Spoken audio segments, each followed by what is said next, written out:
The S&P 500 rally just died, and oil prices are spiking. US-Iran ceasefire talks collapsed, and institutional money is fleeing momentum trades. This is not a dip. This is a macro regime change. While retail investors chase JPMorgan's 8,000 target, smart money is rotating into energy and volatility hedges. Let me show you exactly what the institutions are doing right now.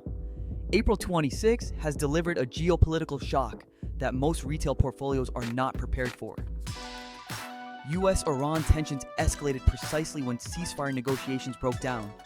Oil futures surged as supply disruption fears returned to the Middle East. The S&P 500, Dow, and Nasdaq all turned lower in the same session. This is textbook risk-off behavior. Smart money sees what dumb money ignores. Geopolitical tail risk is now repricing across all asset classes.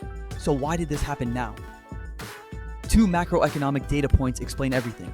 First, crude oil prices jumped on renewed Middle East supply fears. When Iran's ceasefire talks fail, oil markets immediately price in potential disruptions to the Strait of Hormuz. Nearly 21% of global petroleum liquids pass through that choke point. Any military escalation there sends oil prices vertical. Second, equity volatility indicators like the VX spiked as uncertainty returned. Institutional desks are now buying protection against further geopolitical shocks. This is not speculative fear. This is calculated hedging. When oil surges and stocks fall simultaneously, it signals stagflation risk. That is the nightmare scenario for equity portfolios. So how do you position for this? Three tickers are critical right now.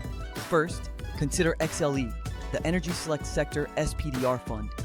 Energy stocks outperform when oil prices spike due to geopolitical risk. XLE holds Exxon, Chevron, and ConocoPhillips, companies that benefit directly from higher crude prices. This is the smart money rotation out of tech momentum and into energy value. Second, look at VXX, the iPath Series B S&P 500 VIX short-term futures ETN. VXX tracks short-term volatility futures and spikes when market uncertainty rises. Institutions use this as a portfolio insurance hedge against sudden drawdowns. When geopolitical risk escalates, VXX becomes a tactical hedge. Third, examine ITA, the iShares US Aerospace and Defense ETF. Defense contractors rally when Middle East tensions increase. ITA holds Lockheed Martin, Raytheon, and Northrop Grumman, firms that benefit from elevated defense spending. This is the geopolitical risk premium trade. Now let me show you the historical parallel. This setup mirrors the 1973 oil shock. In October 1973, the Yom Kippur War triggered an Arab oil embargo. Oil prices quadrupled within months. The S&P 500 collapsed 48% from January 1973 to October 1974. Stagflation crushed equities while commodities soared. Retail investors who stayed long equities got destroyed. Institutional investors who rotated into energy. And commodities preserved capital. Today's Iran crisis is not identical, but the pattern is eerily similar. Geopolitical shocks in the Middle East always reprice oil and equity risk premiums. The institutions that survived 1973 did so by hedging energy exposure and reducing equity beta. That playbook is being executed again right now. So what is the institutional takeaway? Do not chase the S&P 500 rally when oil is spiking and geopolitical risk is escalating. Rotate into energy, buy volatility protection, and reduce overexposure to high beta tech. This is not about predicting war. This is about pricing risk correctly.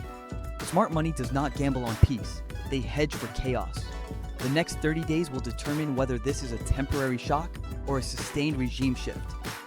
Watch oil prices, VIX levels, and defense sector flows. Those three indicators will tell you everything you need to know. This is not financial advice, but if you are still overweight equities with no energy or volatility hedge, you are positioned like retail, not like institutions. The macro environment just shifted, and your portfolio needs to shift with it.